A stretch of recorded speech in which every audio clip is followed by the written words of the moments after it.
Hello everybody, this is Refresh, and I'm here for one last battle with this white-red deck. This is the final battle for all the marbles. We are at 6 wins and 2 losses, and we're going to see if we can get the 7 with this one. Capture myself a trophy.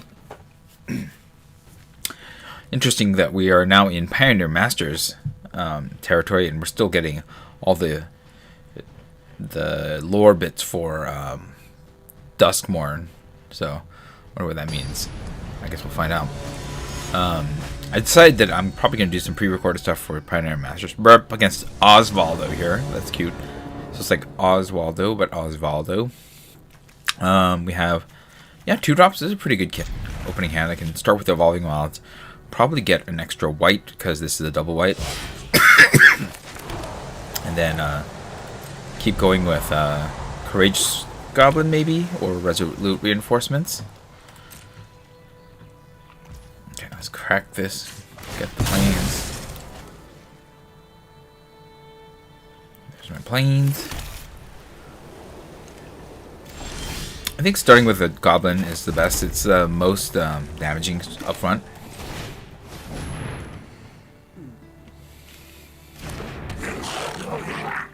We can Resolute Reinforcements or Help for Hunter or whatever. Spectre Shot, that's a good card. Alright, so they're probably a Flyers deck. Let's see what they got. A Dauntless Veteran. Okay. Let's send this guy in. I'm kind of afraid of running the Veteran out into an Essence Scatter. Oh, that's good. Oh, that's an okay trade. Happy for that trade. Let's do that. Yes. That's fine. I'd rather have that than have the Dauntless Veteran countered.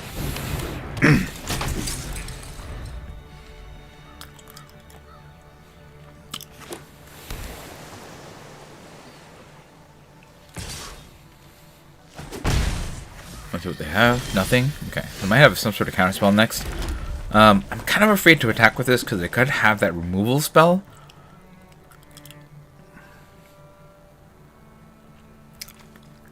So I think I'm going to wait and just double spell this on... Play the Hunter now. See if that gets countered. If they do counter that, then I feel comfortable attacking. But we'll just stop here. Oh, okay. That's good. They had a trick. I think I saw through it. I think I knew they had something. We're going to wait and we're just going to Resolute Reinforcement at the end of their turn.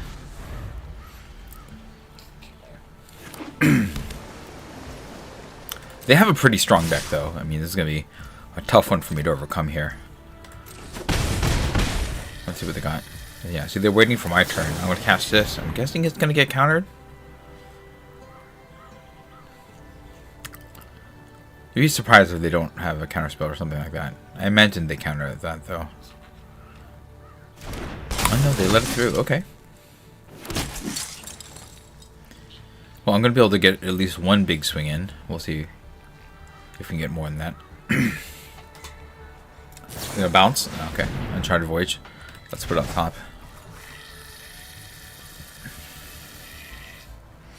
Them Surveilling one is also not great for me, but here we are. We're going to do this. We're going to swing with this crew here, because I can't block their air. Anyways, we're going to cast this before they can counter it. Then we have options. We can Claws out. Dazzling Angel. We have lots of things that we can do. They are on team tempo here, trying to slow me down here, prevent me from hitting hard.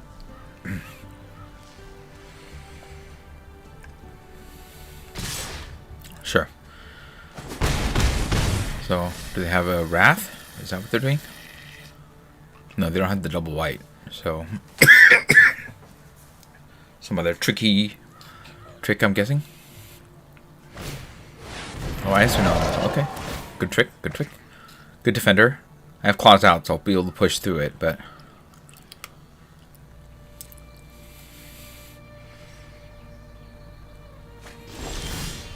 Okay. Valkyrie. I think we're gonna just attack first, and we'll see. I doubt that they're gonna block the Veteran, right? They just don't. What they don't understand is that I'm gonna blow out their Icewind Elemental. Yeah. You had to know if I had that right.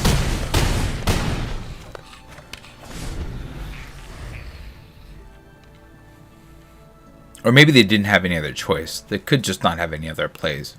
They need to stem whatever bleeding that they could. But now I can Valkyrie into Dazzling Angel, which is a pretty good play next. That's even if, you know, my team gets messed up here. I think we swing. We've got a lot of potential damage coming in that they have to deal with somehow. Okay, that's fine. So they have a blocker for everything.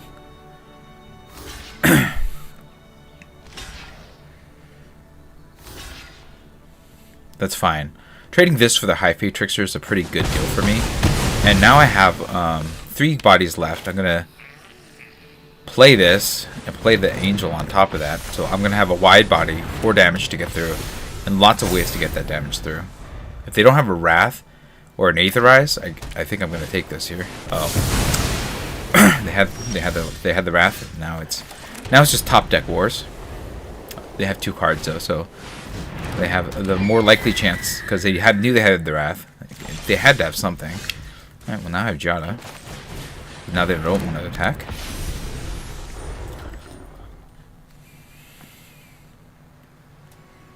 Yeah, it's strong. This is a very strong card.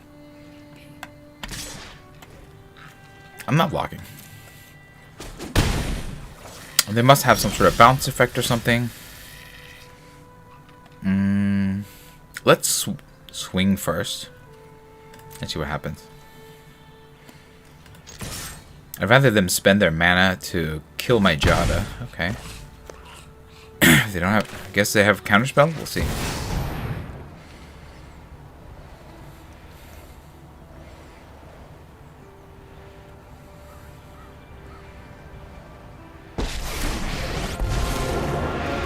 Let's just blow up their one creature. Your choice.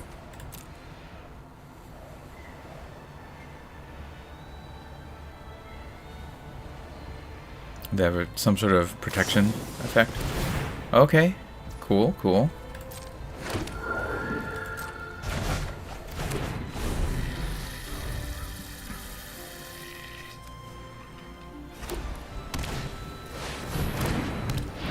I got the defense going. Smacking Chandra. Okay, okay. I guess the most reasonable thing to do then is to +2. You get 3 red mana. Choose one. I can play it this turn. Guarded Air is the one that I choose. Let's play that. Jada. Savannah Lions. And now they need another Wrath. I also have another Chandra coming in on top of that. Is that your second Wrath? What do you got?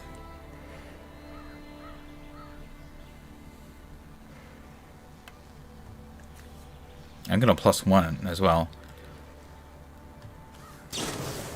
Yeah, that's fine. So they create another 1/1.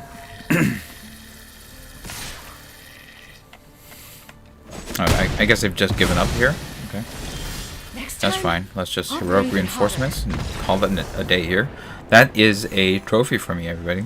I mean, my opponent got me really good with a Day of Judgment. If I didn't draw that Chandra, I don't think I would have overcome what the advantage they got on me. But hey, you know, they got a bomb on me. I answer with my own bomb, and look at that. We win our 6 packs, get a nice chunk of gems, which I'm going to be using towards doing my pre-recorded videos for Pioneer Masters. So I'll probably start doing that after this. I won't be streaming that part, but that's cool. We're going to open some packs, though, before we call it a day here. We'll open Bloom Burrow. We'll open one of everything and then all 6 of the prize packs for Foundations. What is this? Osteomancer Adept. Oh, yeah, this is a cool card. I think I'd take this. I really like squirrels. Too bad the Dre leaders here. I would have loved to have both of these. And so being able to cast creature spells from my graveyard by foraging seems like a pretty additional plus, especially when you can trigger things with like foraging with that 3 mana squirrel that exists. So there's that. Here's Duskmourn. have Pure Passive Veil. I wouldn't take that first. Shrewd Storyteller. I didn't find Survival that good. Defiled Crypt I liked decently. This is definitely a potential card here. Way of Watchdog, I guess, was okay. I think of all these cards, I'd start with the Defiled Crypt, Cadaver Lab, and see where else I go from there. And we'll open 6 packs of Foundations. Here we go. Slagstorm, yeah, that's a good pick. That's a kind of a Wrath. I like it better than Stroke of Midnight. Battlesong Berserker's okay, but I'm not really excited about that. I don't want to take Infestation Sage first, even though that is probably a really good choice here too. But we'll start with Slagstorm. Second pack. Alright. Consuming Aberration, I like that. I like Hero's Downfall. Nessian Hornbolt, Beetle, and Bushwhack are both okay too. But I think if I had to choose just one of these cards, I'd probably start with Hero's Downfall. Aberration's good, but I think that I'd rather just have a strong removal spell before I have the Aberration. So that is the pick for me. Alright, third pack gets us these cards. And I think out of all of these cards, I think the responsible pick might be the Brineborn Cutthroat, but I think I would want to take Perforating Artist just to see what red-black looks like. I think, but yeah, if you're going to be responsible, take the Brineborn Cutthroat out of this pack. And then our fourth pack gets us all of these cards. Twin Song, no, not the Twin Song Busing. I don't think any of these are amazing. Our Charter Voyage is okay. Dismal Blackwater is okay, but Runescar Demon, that is a bomb. You get the 6/6, plus you get a card of your choice from your deck. That's like fantastic. Imagine if you can like reanimate this or bounce back to your hand and replay it. That's just like all sorts of ridiculous goodness value. So yes, it's 7 mana. It's a little slow, but I would take that first. All right, pack 5 gets us these cards, and yeah, here's the deal. I like Overrun a lot, but I want to make sure I'm like deep green before I take this early. So if this is a later pick, I'd start with a High Fate Trickster because it's fragile as a 4/2. Like the 2 toughness does make it fragile, but it's a beating. And then giving all your spells flash is actually a lot stronger than you would imagine it being. So that is the first pick for me. But Overrun is very tempting. I like it a lot. And then our last pack gets us these cards here, and they are Tiny Bones. Tiny Bones is fun. I don't think I would take it first, but it is fun. In this pack, I like Helpful Hunter. Felidar Savior is fun. I do also like Refute and Big Fin Bouncer. You know what? I think because the white and the blue are kind of even, and I'm not sure which way I'd want to go with it, I think I would take Tiny Bones first and see what I can do with it.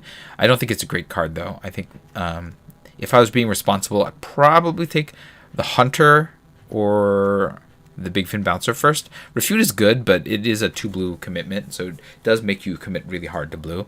And so I think the Hunter is probably the actual correct pick for me, but you know, Big Fin Bouncer wouldn't be bad either. And that is the end of that. We're going to open also one of these Pioneer Master packs because they're here, and I want to prep a little bit for my first time going into it. Dictate of Erebos. Whenever a creature you control dies, your opponent sacrifices a creature. Oh, that's pretty cool. Yeah, you know what? I mean, I like Hero's Follower. Bounding Crisis was fun to play. You know, some of these cards are fun. But I might as well just start with the rare, see how it goes. I mean, this is a great way of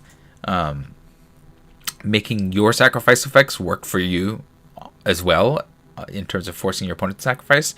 And yeah, it kind of does nothing, but the fact that it has flash means that you can use it when you know your creature's gonna die, and then make sure your opponent takes one with it. So it's at least a 1-for-1 if you time it right, and then it can be much better than that. So I would take this first, and that is gonna be it for me for this this draft and Foundations for a little bit. I'm gonna be back hopefully at the weekend with a couple pre-recorded videos for Pioneer Masters, and we'll see what we're going to be streaming once I finish all of the formats for Pioneer Masters on the on pre-recorded. So that's gonna be it for me. If you enjoyed this stream, hit the like button. If you'd like to see more of my streams, you can hit subscribe. This was Refresh. Thanks for watching, and I will see you next time. Good night.